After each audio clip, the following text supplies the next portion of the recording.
You do not need $1 billion. $1 billion won't make you happy. Do you understand that? Money solves money problems, and then you're left with problems that money cannot solve. And those are the problems that you've been looking for answers your entire life. That's why life is about balance and coherence. But you need money because we operate on a financial system. Everything is transactional, monetarily transactional.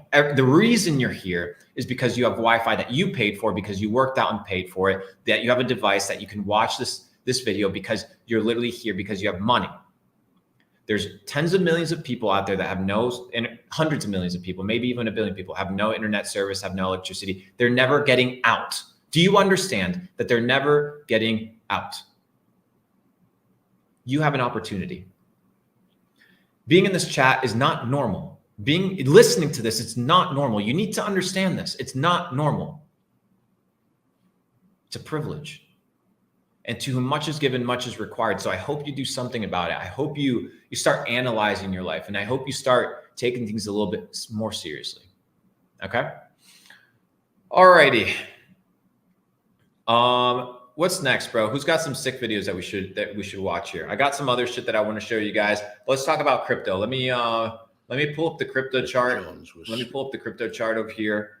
Bitcoin right now is doing quite well. For those people that don't know, I did extremely well in the crypto market. I became extremely wealthy because of it, because there was glitches in the system that allowed you to literally partake in a money-making scheme, because that's what it was, which was the printing of a ton of dollars from the Federal Reserve, and then that money was then put into private industry and private pockets. That's how it works. That's how they funnel money in the system, right? They funnel money in the system by putting it through the government, putting it then through industry, and then self-actualizing it into their own pockets. Let's see here. Let's open up this YouTube chart, or this coin, this trading view chart. We talk a little bit about crypto, because it's extremely important that you understand kind of where you stand. So let's see here. I have it on my other laptop. Let me just pull it on my phone. Don't chart on your phones. Don't trade crypto on your phones. That's for noobs. You need to be doing it properly, but that doesn't mean like you won't see me charting it. Okay.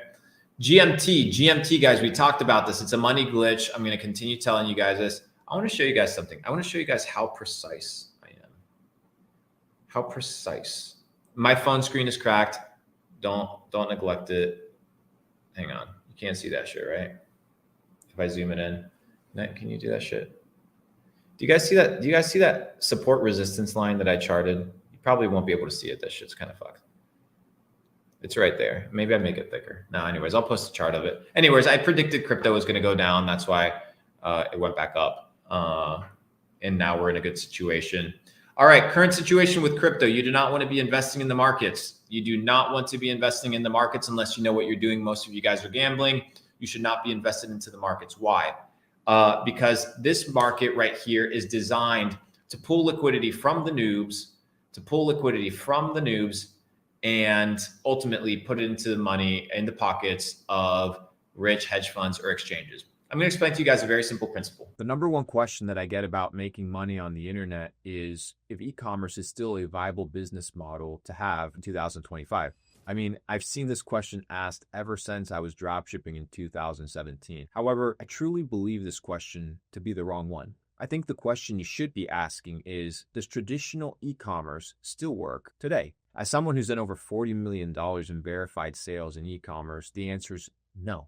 Traditional e-commerce is dead. Nobody else wants to admit it because they want to sell you some overpriced coaching program, but traditional commerce, the way we thought about it, is not working. It's dead. You probably already know this if you spend some sort of money on paid traffic, some lame strategies, finding some products, and they don't stick. It doesn't work because it's the old way of doing things. But there's a new way of doing e-commerce that is changing everything, and it's perfect for people that are just getting started. The people that are jumping on this right now, no different to you and I, are making more money than I've ever seen in this space. I promise you that social media has revolutionized commerce in ways that you cannot imagine. I mean, just look at your own buying habits. Everything is happening online. Now imagine another 8 billion people alongside of you that have the same buying patterns. The internet has democratized opportunity. It has given everybody access. Everybody has a chance. Question though is, Will you be taking advantage of the opportunity, or will you just be a consumer and let another great chance go by? The choice, at the end of the day, my friend, is yours. The systems are there, and the systems I'm talking about are slowly making their round. But if you're watching this, you're still early. And the reason you're still early is because all the best experts dominating e-commerce right now are part of our Ecom Society ecosystem, which means you still have a shot. We're opening up private access to Ecom Society soon, and inside this private community, it'll be led by some of the best ecom names in the space. Keep your eyes open because the details are dropping soon. I'll see you inside. You guys don't think all these big exchanges talk to each other? You don't think that all these big exchanges are in bed with each other? Guys, these dudes are fucking printing money. Printing money. So let's say everybody wants to short the market, right? Everybody wants to short the market. Every single person wanted to short the market 2 weeks ago. So the market pumped. Why? Because there's a thing called order books. And the order books basically tell you what position people are in, right? Whether they're long the market or they're short the market. Now, when they see that momentum is to their favor and they can opposite and kind of turn it into the opposite opposite direction, they go long and they liquidate you. They make money on liquidations and on fees. That's how they make their money, and on listings. Okay, that's how exchanges make their money. So if everybody's short, what are they going to do? They're going to go long, so they liquidate your ass. That's how these motherfuckers print money over and over and over and over again. And you ain't mad about it because you do not know how the game works. Alrighty. Let's take a little minute break. We've been running on this shit for like an hour and a half. We're going to continue the stream.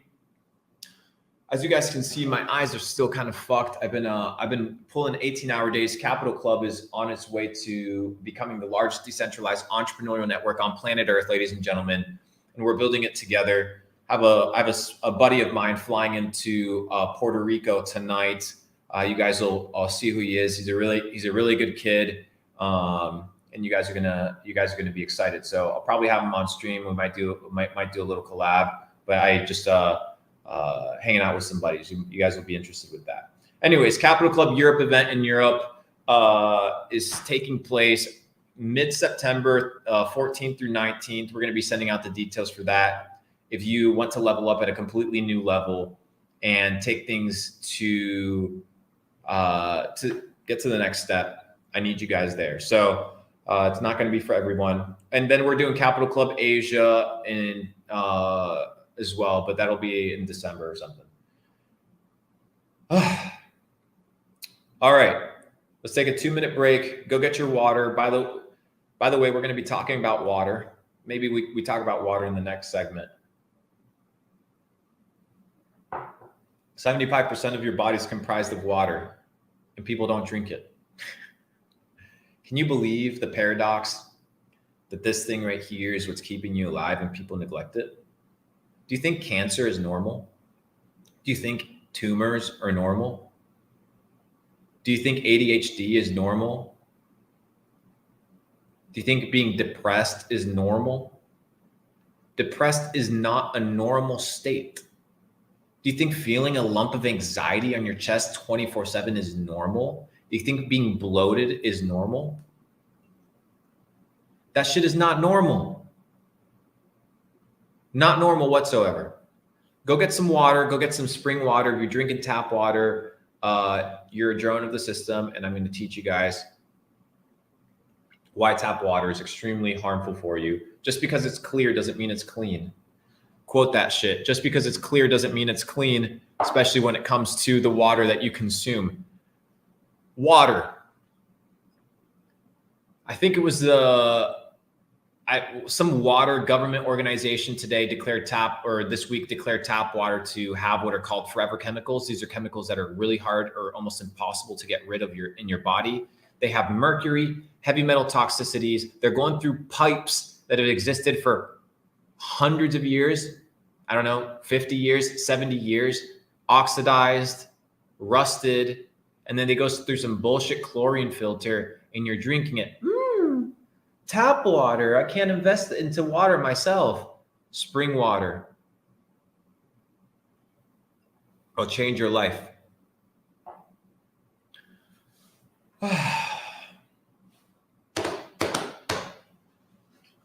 All right, 2 little minute break, guys. And we're back. Go get some water. Go get some water real quick. Go get some water real quick and we'll resume. Welcome to school, bitch. I need you guys to, we got 600 people in here. Everybody here knows one individual, just one. I don't want 50, one. One person. One person that they want to unplug. Who is that person in your life that you want to unplug? Tell me. Who is that person in your life that you want to unplug? They need to tune in tomorrow, to our live tomorrow. We're going to be doing this on a regular basis. I'm going to be on here for a while. Like I said, guys, I come from nothing. I was raised in a town in the middle of South America with 18,000 people, middle of the farmland. But something was always off. Something felt wrong. I was fortunate enough to get a flight to the United States because my uncle was a pilot. So I was able to sit in the flight attendant little chairs that open up like that. That's how I got to this country. That's how I got to America. I cleaned toilets. I washed dishes. I served tables like a bitch. I did door-to-door sales. I knocked on people's doors to let me stay in their house. I slept in my car. And I made it. The reason I made it is because I wanted to make it, because it was more important to me than any other thing. And most of you guys think that it's more important to have fun or, dude, I just want to chill out. Chill out? Do you not understand that the world around you is fucking crumbling? There is no chilling out. That doesn't exist. If you had to go and scavenge for food 300, 400, 500 years ago, and you had to go plow the lands, there was no such thing as chilling because your life depended on it. And most of you guys are so dependent on the system that has led you to a level of comfort that has made you weak. You walk into a grocery store, your pantries are always full. Do you think that's always going to be the case for always and forever? You're mistaken. The Ukraine provides 30% of all the wheat in the world, somewhere around that range. They produce 70% of all the wheat to the continent of Africa. 70%, somewhere around that ballpark. There's a famine coming. We've talked about this. The prices are not sustainable. People are poor. Banks are poor. The entire system is collapsing in lifetime. And your solution is to smoke a joint and watch Netflix. That is your solution. And you ain't even mad about it.